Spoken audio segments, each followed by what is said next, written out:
So today I'm here to talk with you about strategies 6 and 7. Also, let me just begin by saying that I have this, if you're seeing this terrible thing going on here, I have the most uncomfortable situation going on right now with my eye. I wear contacts and I wear the overnight kind, but I switched kinds. Anyway, long story short is I've got a scratched cornea. So I'm like running a little off today. Like when your depth perception is off because I'm not wearing that contact, then like everything's kind of off. Anyway, I was gonna wait to film it, but I'm trying to become more regular with posting these. So hopefully I'll be able to get through this and you guys it'll all jive. So yeah, so we're on strategy. Let's go with strategy. Blah, blah, blah, blah, blah. I don't know what I'm saying today. I can't get it together. Strategy 6. Telling the child that the targeted parent does not love him or her. Clearly, you would think this is easily detectable, and it is, right? So there's like the covert ways, and then there's the overt ways. But I think I'm just wanting to go into situations where each of those may apply. So the passive aggressive ways of doing that would be the aligned parent talking with the child and insinuating that love only comes from the things that the aligned parent can do. Something that they know that the other parent is not capable of doing for one reason or another, and using that to say, well, I do these things with you because I love you. Not ever saying anything about the other parent, but knowing that the child will pick that up eventually. Like Sundays, dad can never take the child to church because he leaves early to go out of town for his Monday workday. So mom says to child, oh, it's so great that we do these Sundays together. Parents who love their children will take them to church together, right? I love you. Indicating that the other parent, father, who can't be there, not because of any lack of love, does not love the child as much. Not outwardly saying it, but it's there. And then there is the targeted parent has never really been in the child's life. They can say, your dad isn't in the picture because I guess he just didn't love you enough, or he didn't love us enough, right? And then there is the obsessed aligned parent who instead will say, your mom is being so selfish. I mean, clearly you don't want to see her and she's trying to force herself into your life and force you to do this, that, whatever. She doesn't love you the way that we love you. We'll let you do what you want because you're however old, you can make that decision. So it's sort of like tricking the child, but conveying to the child that because the targeted parent actually wants to see their child, conveying that is also not love because they're being selfish about it. That is another one. That's one that I know all too well. So the way you can counter the claims that you do not love your child, if you happen to be made aware of that accusation or claim, great, because that means you're seeing your child. In which case, Amy Baker says that a kind of talk you can have with your child would be, it's difficult because mommy or daddy and I split up, and sometimes the child will feel like it's their fault, or the reason that we split up is because we don't love you as a child. That's just not the case. But I understand that maybe sometimes you can feel that way. So I'd like to know if you can think of anything that maybe if you are feeling that way, anything that I can do to show you how much I really do love you, which I think is a great way because you're confronting it right then and there and saying, hey, listen, if you ever do feel this way, what can I do to show you different? To show you my love for you, that you're cared for, which I think is, fantastic. Another thing that I heard somewhere, it resonated with me, was that your child does know that you love them, right? Deep down there in there, they do know that. What the person was suggesting was instead of constantly saying, I love you, I love you, I love you, I love you, because it starts to be almost like leaning on your child. The child will just, the more they hear the I love you, it's just like it sort of loses its power.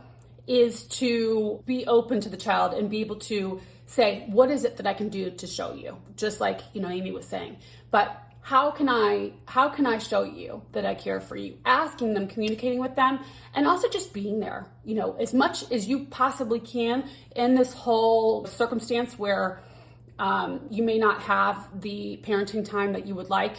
The times that you do have together, showing them with your actions, with yourself, being present in the moment, instead of being, and I spoke about this in the last video, but being present in the moment and really, the eye contact, being there for your child and being, curious and interested in what the child is doing. I think that right there speaks volumes to any sort of accusation that mom or dad does not love you, because the child then has all of this evidence to show them that they do care. They're listening to me. They're asking me about, they remembered about what my science teacher told me last week, and they're following up, So it's those kind of things, just giving them the evidence on a day-to-day basis, or as often as you see them, showing them that you are interested, and you are invested in their life. So that's how I would deal with that if you do have contact.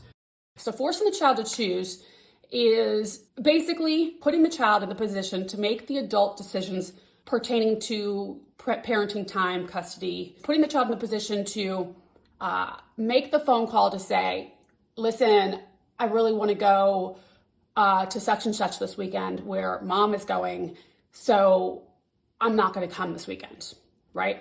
So that's the child's choice, choosing between the two parents. So in my situation, like clockwork, anytime that we may be going to court, about a month beforehand, I get a long letter from my daughter.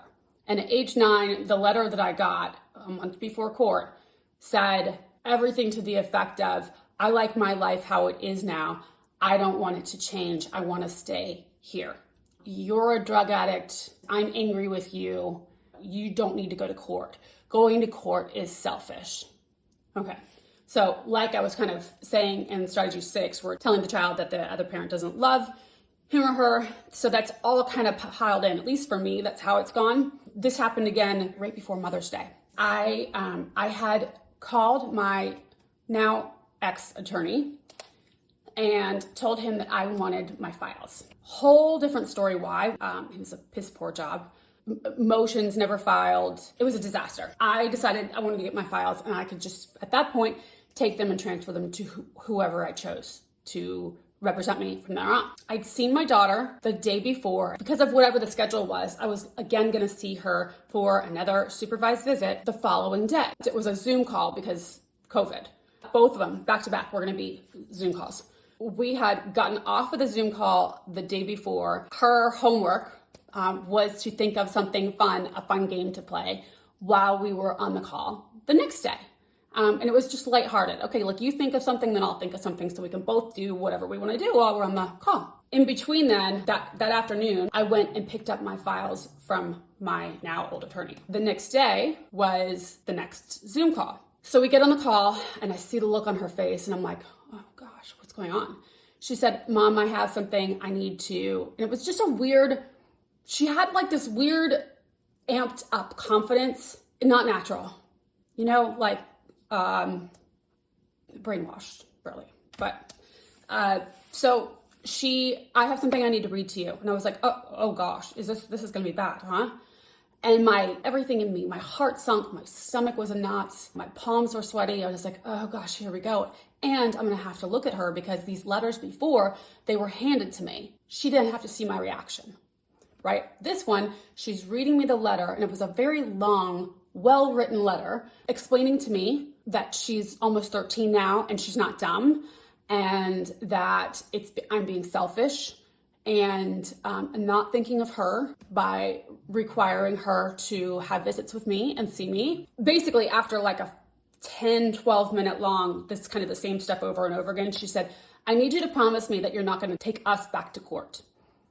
And I said, well, I can't keep that promise, honey. Even if we were to go to court, I'm not trying to uproot your life, right? But her biggest thing was, I need you to promise me that you're not going back to court. Well, this all happened within a day's time. She was fine the day before, and then all of a sudden, I figured it out. Clearly, my old attorney, who I had suspected was doing some crazy stuff, had been in contact with them to let them know I was picking up my files. A whole different scenario. But my point being, there my daughter was in this position where she was now the adult telling me, the parent, how things were going to go, talking about very adult things in situations that were just, 13, 20, whatever age she is, not appropriate for her to be, one, to know about, and two, to be talking about with anybody, except for maybe a therapist, it made me really sad. And then throughout the call, she kept looking away, like she was,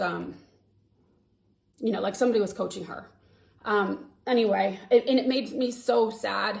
Part of me was relieved because I knew it wasn't my babe talking to me. I knew it wasn't her, but I was so sad because, dear God, why is she having to go through this? Why is she having to have this internal fight with herself about who she has to reject and where she's got to keep her loyalty, and why she would ever have to reject anybody in her life that loves her, let alone the woman who had her and primarily cared for her. The fact that she has to be in that position, although the entire letter was, these are all my ideas. These are all my ideas. This is completely, she didn't say autonomous, but all of these thoughts, these words were all independent concepts. That was things that she came up with, and she's smart enough to understand, and she's aware of this stuff all on her own, which we all know is not true.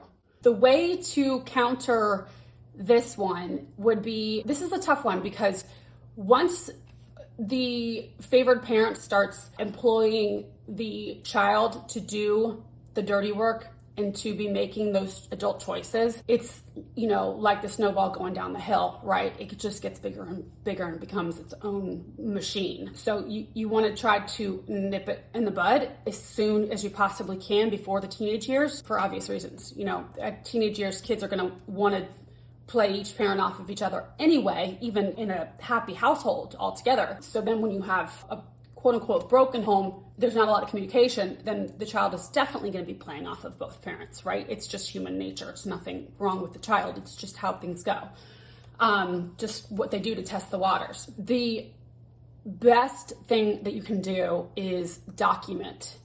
Document each and every time you get a phone call, a letter, a voicemail, you hear from a teacher that he or she's told the teacher that she's to ride the other bus home to go back to, whatever it is. Documenting is huge. And also speaking with the child the next time when you're not upset, when you've checked your intentions and you are in a loving place, in an open place, to be able to say to your child, hey, I really missed seeing you last week on our time. I know it's difficult because things feel split and jumping around isn't fun, and the transition usually it's not always so great, where you feel like you have to switch gears, and I feel for you, and I know it's got to be tough. I'm here to let you know that I want to be able to be a support for you during that, so we can make the transitions easier. So what is it that I can do to help you to adjust better? Because as much as I know that you are mature for your age, I also don't agree or think it's wise to have you be making these adult decisions on your own yet at that time, so that they still feel like they're mature. Maybe give them some responsibilities and some perks that do indicate that they are more mature. Something else, not a bribe, but although I don't feel that you're ready to be making the decisions in the parenting time, I would like you to help with delegating out the boring chores, or I would love you to help to start, depends on their age, right? Start coming up with Saturday night dinner ideas, or make it fun, whatever it is, just so that the kiddo feels like they have a say in something, because that's huge, is they feel like, or they're sometimes made to feel like, and rightfully so, that they don't get a say in where they are at any given time, right? That's frustrating for a child too, especially if friends are involved, where they all of a sudden now they go over to mom's house and they can't see the same friends that they normally see when they're at dad's house. So strategy 7, forcing the child to choose. Phone calls saying that they want to stay with the other parent. Letters written like what I just shared with you. Anytime the child is having to put themselves, speaking to teachers about the custody situation, anytime the child is put in the position to make the choices that the adult should be making, that's it. And the alienating parents do this quite often and claim that the child is the one instigating, is the one, that wasn't my idea. That was all their idea. That was all coming from them. You know that our child is mature. Our child is just, these are things that, this is what she's come up with, which is always a load of crap. So, and it's just sad that, children at any age are put in the position to act as something that they're not, or that they weren't, if not for the influence. So that's strategy 6 and 7. I think I'm done.